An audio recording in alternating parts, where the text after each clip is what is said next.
একটা পোশাক কি বদলে দিতে পারে একটা গোটা সমাজের দৃষ্টিভঙ্গি? একজন অভিনেত্রীর সাহস কি প্রশ্ন তুলতে পারে কোটি মানুষের সংস্কার নিয়ে? শুধু একটা দৃশ্য, সেটা কি হতে পারে ভারতীয় সিনেমার ইতিহাসে সবচেয়ে আলোচিত মুহূর্ত? এই প্রশ্নগুলোর উত্তর খুঁজতে হলে ফিরতে হবে 60-এর দশকে, যখন নারীদের ভূমিকা ছিল নির্দিষ্ট, সংস্কারী, ঘরোয়া এবং শালীন। আর তখনই পর্দায় আবির্ভাব হলো এক শক্তিশালী বাঙালি সুন্দরীর। তিনি শুধু অভিনয় করলেন না, তিনি ভাঙলেন বহু অলিখিত নিয়ম। এই গল্প তার, তিনি শর্মিলা ঠাকুর। আর এই গল্প শুধু একটি পোশাক নয়, এটা এক দুঃসাহসিক সিদ্ধান্তের, একটি ঐতিহাসিক মুহূর্তের এবং বলিউডে নারীর উপস্থাপনার এক যুগান্তরকারী পালা বদলের। এই গল্প শর্মিলা ঠাকুরের। আর এটা শুধুই একটা সিনেমার গল্প না, এটা এক বিপ্লবের সূচনা।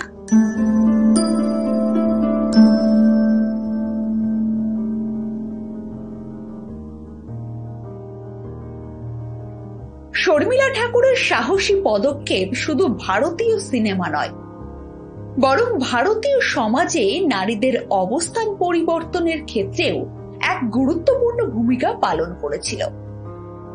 তিনি প্রমাণ করেছিলেন যে নারীরা শুধু ঘরের কোণে বন্দী নয়, বরং তাদেরও নিজেদের পছন্দ এবং মতামত প্রকাশের অধিকার আছে।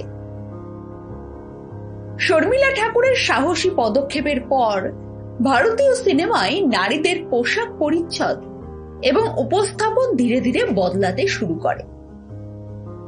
নারীরা শুধু শাড়ি বা সালোয়ার কামিজ নয়, বরং আধুনিক এবং সাহসী পোশাকেও ধরা দিতে শুরু করলেন।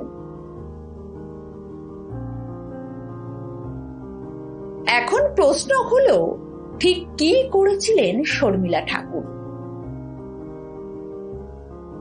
60-এর দশকের ভারত এক রক্ষণশীল সমাজ। নারীর পোশাক, আচরণ, কথা বলাও নির্দিষ্ট গণ্ডিতে সীমাবদ্ধ। আর এর মধ্যেই বলিউড ধীরে ধীরে বদলাচ্ছে। পাশ্চাত্য সিনেমার প্রভাব, নতুন প্রযুক্তি, নতুন মুখ, সব মিলিয়ে এটা পরিবর্তনের হাওয়া ছিল। ঠিক তখনই বলিউডে আগমন ঘটে এক অভিজাত পরিবারের মেয়ের, যার চোখে ছিল স্বপ্ন, আত্মবিশ্বাস আর এক রাশ স্বাধীনতা। তিনি শর্মিলা ঠাকুর। বাঙালি এই মেয়েটি এর আগে সত্যজিৎ রায়ের অপুর সংসার ছবিতে দুর্দান্ত অভিনয় করে সিনেমা প্রেমীদের মন জয় করে নিয়েছিলেন, যা ছিল তার অভিনীত প্রথম সিনেমা, তাও আবার সত্যজিৎ রায়ের পরিচালনায়। কিন্তু অপুর সংসার আর অ্যান ইভিনিং ইন প্যারিস, এই দুই সিনেমার মধ্যে রয়েছে আকাশ পাতালের সাংস্কৃতিক ব্যবধান। সেখানেই আঘাত এনেছিলেন শর্মিলা।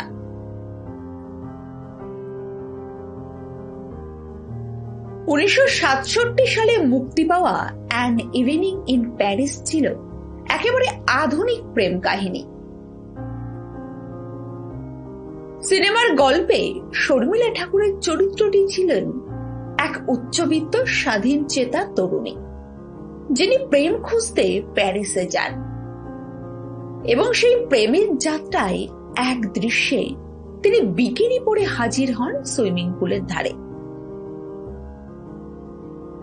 সিনেমার ইতিহাসে সেটাই ছিল প্রথমবার যখন কোনো বড় মাপের বলিউড অভিনেত্রী একটি বিকিনি পরে পর্দায় ধরা দিলেন।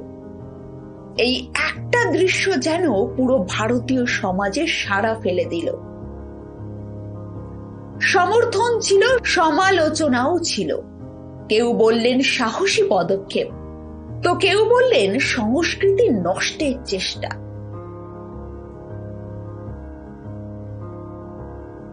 প্রেস, ম্যাগাজিন, চিঠিপত্র, সব জায়গাতেই শর্মিলাকে নিয়ে হইচই শুরু হয়ে গেল। কেউ লিখলেন, ওনার মতো সম্মানিত অভিনেত্রীর কাছ থেকে এটা আশা করা যায় না। আবার কেউ বললেন, উনি শুধু সিনেমার দৃশ্য বদলাননি, বদলে দিয়েছেন নারীর স্বাধীনতার সংজ্ঞাও। শর্মিলা নিজেও পরবর্তীতে বলেন,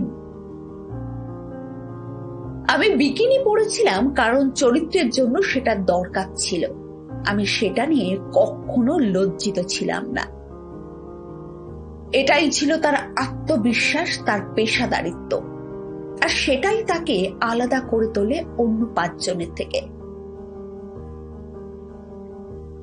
একজন অভিজাত পরিবারের মেয়ে, যাকে কিনা সিনেমাতে অভিনয়ের অনুমতি একসময় দেওয়া হয়নি, তিনি কিনা বিকিনি পরলেন প্রথম সিনেমার পর্দাতে, যা দেখে সকলেই স্বাভাবিকভাবে অবাক হয়েছিলেন। এই একটি বিকিনির দৃশ্যের মধ্য দিয়ে ভারতীয় সিনেমা এক ধাপ এগিয়ে যায় সাহসিকতার দিকে। তারপরও কিন্তু খুব কম অভিনেত্রী সেই সময় বিকিনি পরার সাহস দেখিয়েছিলেন। শর্মিলার পরে যদিও জিনাত আমান, ডিম্পল কাপাডিয়া, পারভিন বাবি তারাও সাহসী দৃশ্যে অভিনয় করেছেন, কিন্তু শুরুটা হয়েছিল শর্মিলার হাত ধরেই।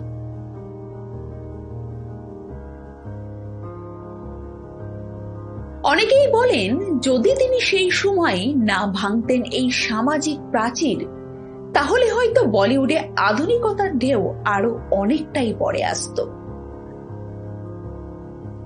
এমনটাও শোনা যায়, পরিচালকও বারণ করেছিলেন শর্মিলাকে বিকিনি পরতে, কিন্তু আত্মবিশ্বাসী নাছোড়বান্দা মেয়েটি কানে নেননি সে কথা। কারণ শর্মিলা ঠাকুর বুঝতে পেরেছিলেন এই পদক্ষেপ তার চরিত্রকে আরো উপরে নিয়ে যাবে, আর সেটাই হয়েছিল। একটা বিকিনি, একটা দৃশ্য, আর তার সঙ্গে জুড়ে থাকা সাহস, ব্যক্তিত্ব এবং সামাজিক প্রতিবাদ। শর্মিলা ঠাকুর ছিলেন শুধু একজন অভিনেত্রী নন, তিনি ছিলেন সংস্কারের বিরুদ্ধে এক নীরব বিপ্লব, যেখানে নারীদের শালীনতার নামে চুপ করে থাকতে শেখানো হয়েছিল। তিনি সেখানে নিজের শরীর, নিজের পছন্দ, নিজের মত প্রকাশ করেছিলেন পর্দার মাধ্যমে।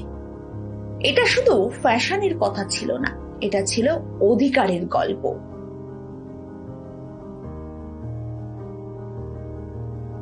শর্মিলা ঠাকুর আজও নিজের অবস্থান ধরে রেখেছেন, একজন আইকন, একজন লিজেন্ড। তিনি পরবর্তীতে বহু ধরনের চরিত্রে অভিনয় করেছেন, মা, স্ত্রী, আত্মত্যাগী নারী, শিক্ষিতা প্রেমিকা।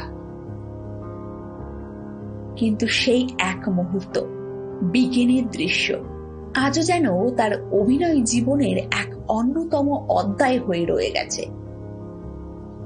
তিনি দেখিয়ে দিয়েছেন একজন নারী নিজের পছন্দে কিভাবে সমাজের মানসিকতা বদলাতে পারে।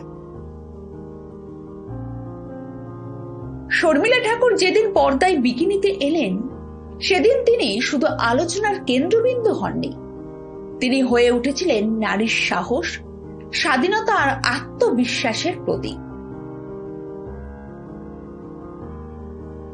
সমাজ প্রশ্ন তুলেছিল, কিন্তু তিনি নিজের অবস্থানে অটল ছিলেন, কারণ তিনি জানতেন এই পদক্ষেপ হয়তো আজ বিতর্কের জন্ম দেবে, কিন্তু একদিন এই পথেই হাঁটবে ভবিষ্যতের অসংখ্য সাহসী মেয়ে।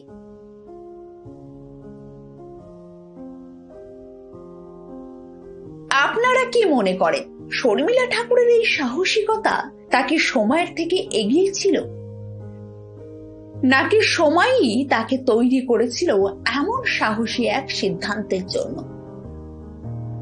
কমেন্টে লিখে জানাতে ভুলবেন না আপনাদের মতামত। আর এমন আরো অজানা অবিশ্বাস্য বলিউডের মুহূর্তের খবর জানতে চ্যানেলটি সাবস্ক্রাইব করে পাশে থাকুন, কারণ ইতিহাস শুধু বইয়ের পাতায় না, সে লুকিয়ে আছে সিনেমার প্রতিটা দৃশ্যেও।